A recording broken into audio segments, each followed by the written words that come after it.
ano a gente comemora, faz aquela contagem regressiva, abraça e deseja feliz ano novo. Isso tudo é maravilhoso, pular as 7 ondinhas, promessas para o próximo ano, mas o que tudo isso significa? O que exatamente nós estamos comemorando? Bom, tecnicamente estamos comemorando uma volta completa ao redor do Sol. Nada mágico, nenhum reset cósmico, apenas uma rocha girando.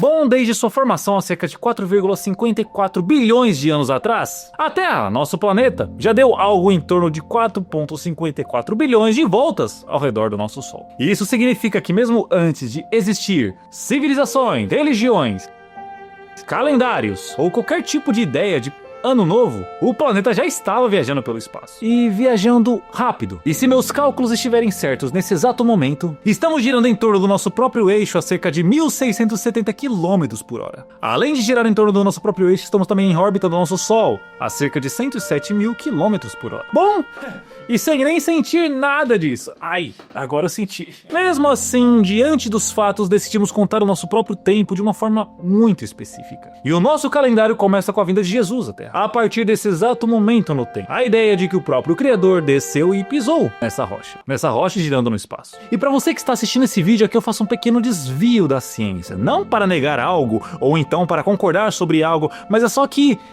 eu não costumo chamar reflexões profundas, quando eu trago essas reflexões, de absurdas. Eu não costumo chamar reflexões profundas de absurdas. E independentemente da sua crença, isso nos levanta uma pergunta gigantesca. Por que algo tão pequeno receberia tanta atenção?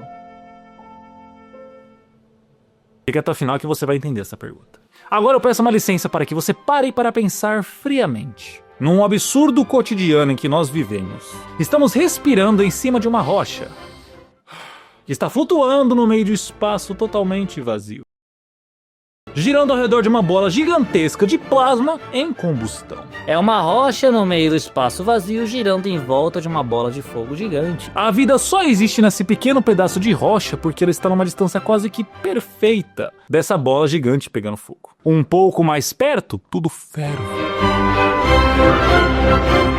E um pouco mais longe, tudo congela. Além de, claro, os outros absurdos necessários, as variáveis necessárias para que esse nosso cenário seja possível. A composição exata da atmosfera desse planeta, a presença de água líquida, o campo magnético da Terra, a estabilidade orbital, bilhões de anos de evolução e, por último, mas não menos importante, o surgimento, ainda que misterioso, da vida.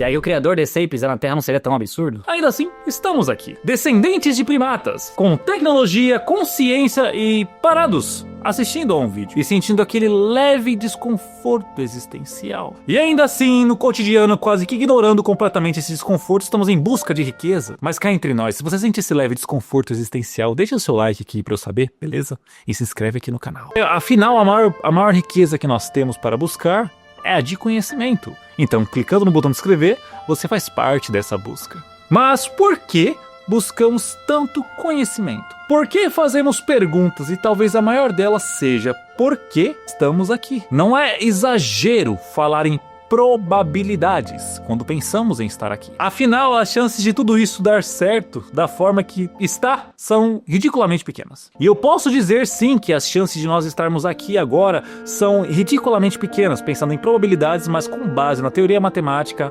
a teoria do caos, onde pequenas mudanças no início de um sistema geram consequências gigantescas no final, levando em consideração se um asteroide no passado tivesse seguido sua trajetória ligeiramente diferente, ou então a Terra tivesse uma inclinação mínima a mais ou a menos.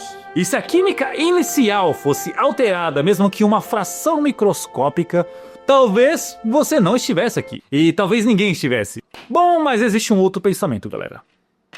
Pare para pensar, o nosso universo é imenso, até onde sabemos pode ser infinito. Então, no universo infinito, mesmo que as probabilidades sejam mínimas, o número de tentativas é infinito. Então, nesse caso, não importaria tanto se as probabilidades fossem mínimas.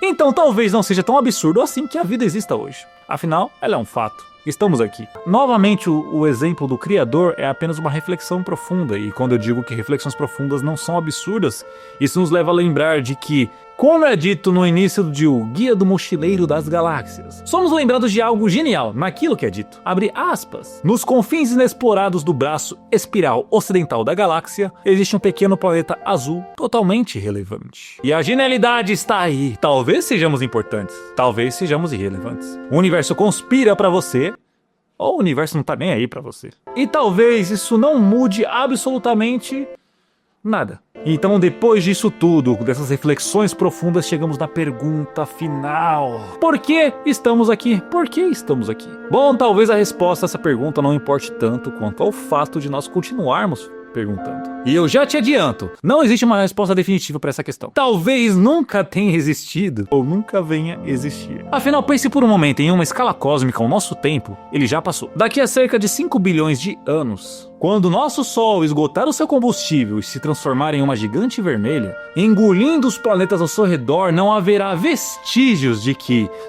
qualquer tipo de vestígios de que descendentes de primatas evoluíram ao ponto de criar calendários, atribuir valor a pedaços de papéis impressos, ou então buscar a felicidade no valor que foi atribuído a esses pedaços de papéis impressos. O mais louco é que esses pedaços de papéis impressos por si só nunca foram felizes. Eles na verdade são apenas um acordo estranho realizado entre formas de vidas confusas. E o nosso tempo, o tempo o qual conhecemos e que ele existe hoje em sua relatividade brutal, deixa algo bem claro para nós. Nossa passagem é breve, muito breve. E agora, nesse ano novo, nessa nova volta da Terra ao redor do Sol, talvez a pergunta não seja por que o ser humano está aqui, mas sim por que você está aqui. Você tem desperdiçado toda a probabilidade mínima de sua existência insignificante? Ou então tem feito algo relevante para alguém? Que seja além de você mesmo, quando você faz promessas de ano novo para mudar a sua própria vida. Se é que relevância ou se é que propósito são realmente o intuito e o espírito de estarmos, bom, aqui. E no final, bom, não sabemos. É bom, mesmo sem saber por que estamos aqui, e se você ainda tá por aí, aqui no final do vídeo, eu te convido a se inscrever clicando no botão vermelho aqui embaixo e vir fazer parte dos Otequianos. De coração, seja muito bem-vindo a essa científica família, essa família científica maluca. Eu ficando por aqui e te vejo no próximo episódio de A Pergunta Universal, o quadro do canal onde eu levanto questões profundas e que existem há tempos, mas que não tem resposta. Na verdade, eu te vejo em qualquer outro quadro do canal, se você é inscrito. Dúvidas, sugestões e comentários pode deixar aqui embaixo, eu estarei lendo todos eles. Mais informações estão todas contidas na descrição desse vídeo. Vou ficando por aqui. Até mais. Seu amigo no tempo, Gustavo Júnior. Valeu, falou, tchau. E muito obrigado.